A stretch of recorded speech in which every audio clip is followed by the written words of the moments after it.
May I have your attention, please? If you will turn to the central viewing screen, you will now see our introduction to Libra, a space community where residents work, raise families, and enjoy living. Living? They're floating around in that glorified beach ball, and they call that living? The illustration on your screen shows the exterior design of Libra. Residents live in the central sphere. A rotation rate of approximately 2 revolutions per minute provides a gravity-like force which varies from zero gravity at the poles to full Earth-like gravity at the equator. Inside the sphere, the land forms a big curving valley rising from the equator to 45 degrees on each side. The land area is mainly in the form of low-rise terraced apartments, shopping walkways, and small parks with grass and trees. A small river flows gently along the line of the equator.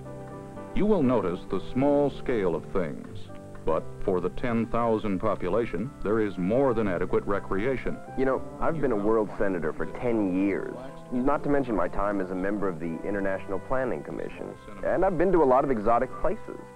Bengali, Kuwait, Sri Lanka, you name it. But I have never before in all my days been sent to study space colonies. The sun's rays are reflected by large mirrors through windows into the sphere. The angle of the mirrors may be changed, simulating the day and night cycles.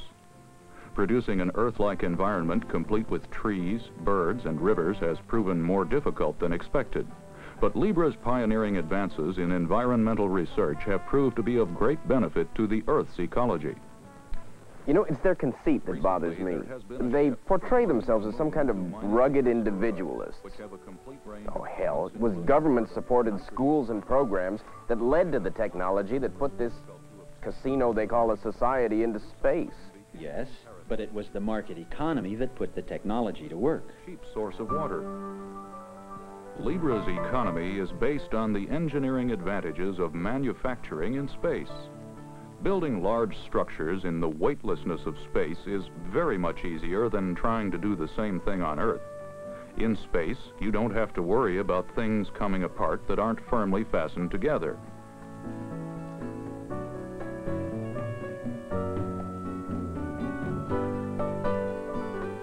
Further, these space structures can be expanded with virtually no limit to their eventual size.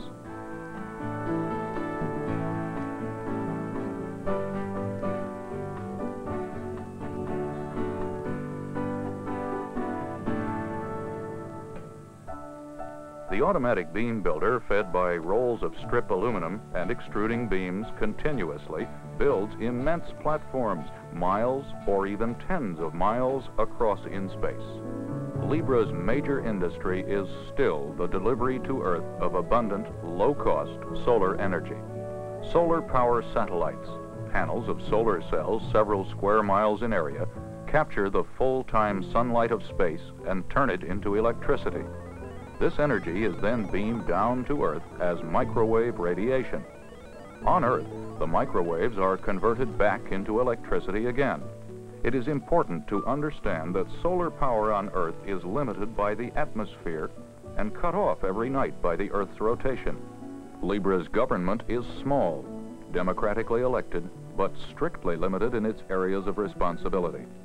The current head of the government is Dr. Paul Baker, former professor of market philosophy at Stanford University. That concludes our overview of Libra.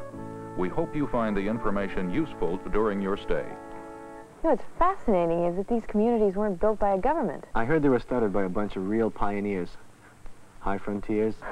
Must have cost a fortune. But the first ones have already paid for themselves.